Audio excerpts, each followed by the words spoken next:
Chapter 23. The Secret of Chivalry. Just when I'm falling asleep, the owl comes back. He flies in through the hole in the roof as quiet as a whisper. His wings seem to fill up the night. Normally I'd be scared, a big thing like that swooping around in the dark, but there's a lot of other stuff crowding my brain lately. So I lay there staring at the glow from the wood stove, trying as hard as I can not to think about the trouble we're in. Like running away from the scene of a crime and lying about who we are and believing a phony like Frank and escaping from the police. Stupid stuff like that. My brain is thinking, you better start acting smart, you big jerk, and it won't let me sleep.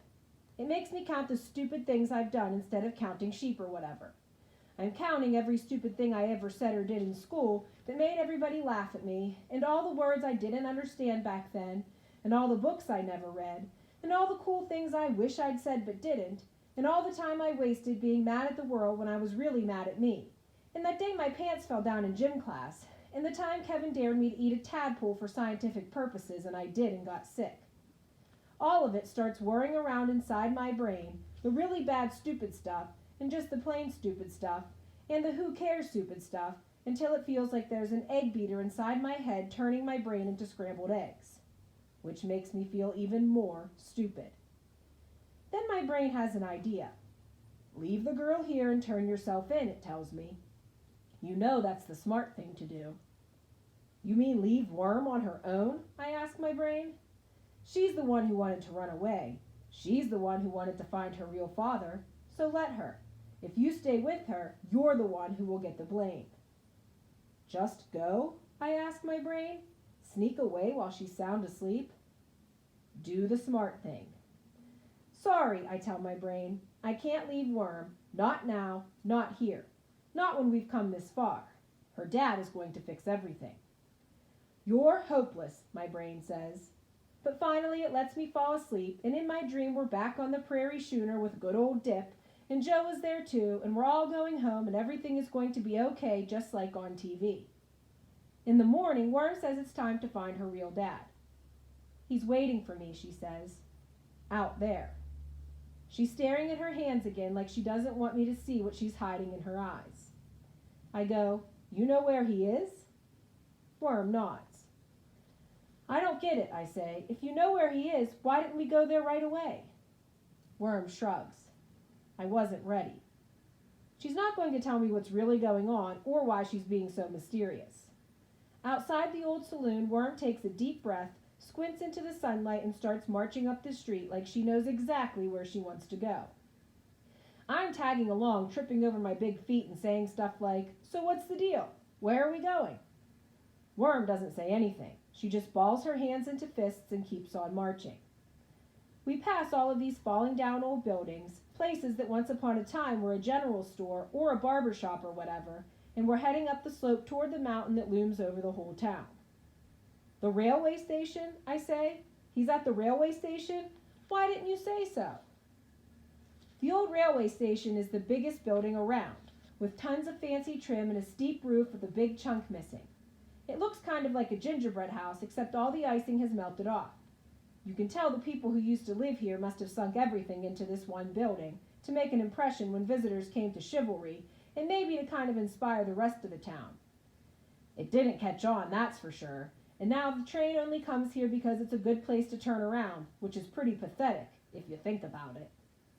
Anyhow, when we get to the railway station, I'm expecting some weird old guy to pop out of the woodwork and go, "Hey kids, I'm Rachel's dad," or whatever, and we'll have to go from there. But when we get there, nothing happens. There's nobody waiting for us. Worm stares hard at the building. Inside, she says. It's boarded up, I point out. We can't get inside. But Worm won't take no for an answer. It's pretty clear she's going to find a way into the railway station or die trying, so we go around back. Only there isn't any back to the building because it's built right up against the side of a mountain. And everything is boarded up and nailed shut with these big spikes you couldn't pull out with a crowbar even if you had one, which I don't. Finally, Worm finds a hole in the wall. Here goes nothing, she says. Wait up, I say. Hang on. But she's already inside. It turns out the hole was just barely big enough for a doofus like me to wriggle through if I hold my breath. I end up face down on the floor with dust in my eyes, and it makes it hard to see. but even without seeing, you can feel how big it is inside the railway station, much bigger than it looks on the outside. When my eyes start to clear up, I can make out the rows of old benches where people must have waited for the train and the ticket windows. Everything else seems to blend into the shadows. It can be anything you want it to be, or nothing at all. But the inside of the station isn't all dark places. There's this one beam of sunshine coming down through the hole in the roof, and the worm is standing right inside the light. "Dad," she calls out, "it's me, Rachel. Are you there?" And then she says it again and again. There, there, there, there. Except her mouth isn't moving. It's an echo coming back from someplace deep inside the earth. Which is impossible, but true. My eyes have gotten used to the dim and dusty light, and I can see it now. A tunnel. The echo is coming from a mining tunnel that goes straight back into the mountain. A tunnel so big and dark it looks like it wants to swallow up all the light in the world, and us too. Something about that old mining tunnel scares me like nothing has ever scared me before. Somehow I know there's evil and misery inside, just waiting until somebody comes along and lets it out. "Dad!" Worm shouts, and it comes back. "Dad, Dad, Dad, Dad." I may be big and dumb, and a lot of times I won't listen to my brain, but it doesn't take me long to figure out that if her real father is down in this old mine, he probably isn't coming out. When I get to Worm, she's shining her miner's light on a bronze plaque near the entrance to the mine where the railroad tracks curve into the darkness and disappear. On the plaque it says, "Buried in this shaft are the remains of 67 men whose lives were lost in the Great Chivalry Mine disaster. May God have mercy on their souls and on those they left behind." Worm goes, "Daddy, I miss you so much. Please tell me what to do. Please?" The echo comes back. "Ease, ease, ease." My brain tells me I should have known it all along. The reason Worm's father was never been there to help her is because he's dead.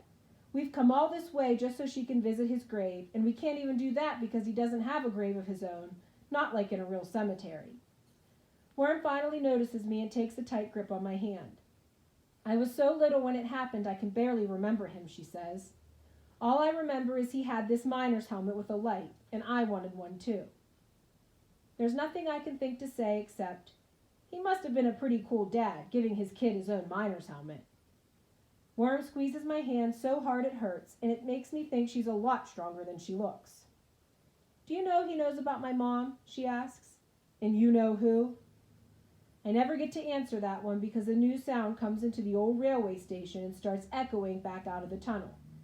It's a siren. A cop siren.